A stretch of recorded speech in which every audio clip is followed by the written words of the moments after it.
the new Volvo EX-30 will be the brand's first entry-level pure EV for now, directly rivaling the smart #1. In fact, the EX-30 and the #1 will be based on the same Geely Group SEA platform. Geely is a very prominent brand over in China and has built anything from small city cars to the Geely Galaxy concept, which I'm very much looking forward to seeing on the UK roads. Geely also happens to have a 50% stake in Smart and also a majority stake in Volvo. It's no surprise then that the Smart #1 and the Volvo EX-30 share the same powertrain options. The basic power option is a single motor producing 272 horsepower and also 343 Nm of torque, propelling the car from 0 to 60 in 5.7 seconds. There's also the option of an extended range model, which despite the same power figures claimed by Volvo, 0 to 60 is reduced to 5.3 seconds. The top of the line powertrain option is the twin motor performance with 428 horsepower and 543 Nm of torque. Acceleration for this is quoted at 3.6 seconds. To put this into perspective, these power figures are the same as the F80 BMW M3, impressive for an EV designed to sell in the masses for Volvo. The range for the single motor EX30 is up to 213.8 miles combined, with the energy consumption of 269 watt-hours per mile. The extended range model can achieve 298.3 miles combined and 253 watt-hours per mile efficiency. If you want to read my article on the most efficient battery electric vehicles in their respective classes, go visit the ontheroadvalix.com website, or if I remember to, there will be a link in the description with this article. The twin motor performance model can achieve 285.8 miles on a charge and 262 watt-hours per mile efficiency.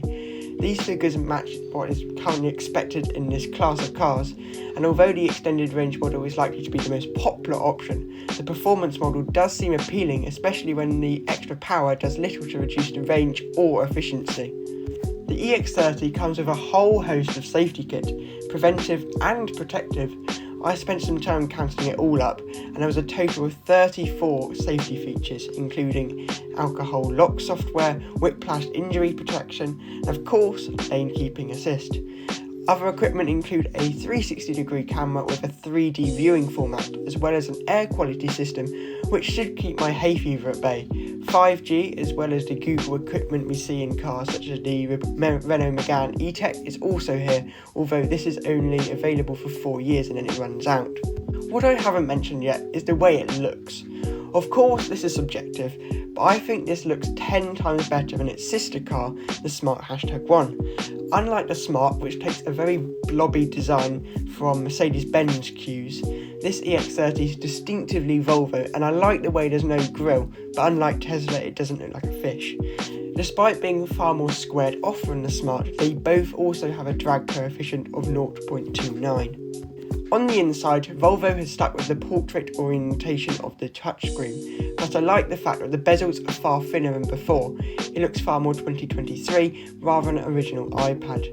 Volvo, in my opinion, makes the best interior trim of any car brand, so hopes are high here. Unlike a typical Scandinavian approach of using lovely light coloured wood trim, Volvo has opted for recycled plastic. It's used from discarded PVC window frames and also shutter rollers. I do quite like the peppered effect it has, but I'm still on the side of wood for now. As well as very fast charging speeds, the prices are very reasonable. It costs from £33,795.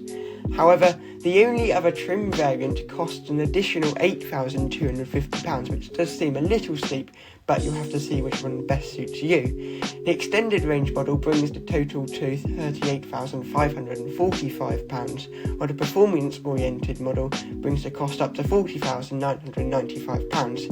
And I know a lot of young car enthusiasts will always say, buy the fastest one, but genuinely, I think the performance model is the best value here. It costs less to go this route than change the trim, plus when compared to rivals with this power, it's far better value.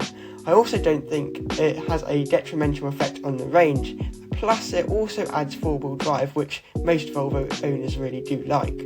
For an additional £7,200 over standard, I think this is a great value option. Ultimately, I'm not the one buying this car though, so if you're considering buying one yourself, tell me in the comments which model you'd go for and whether you buy this car or one of this car's rivals.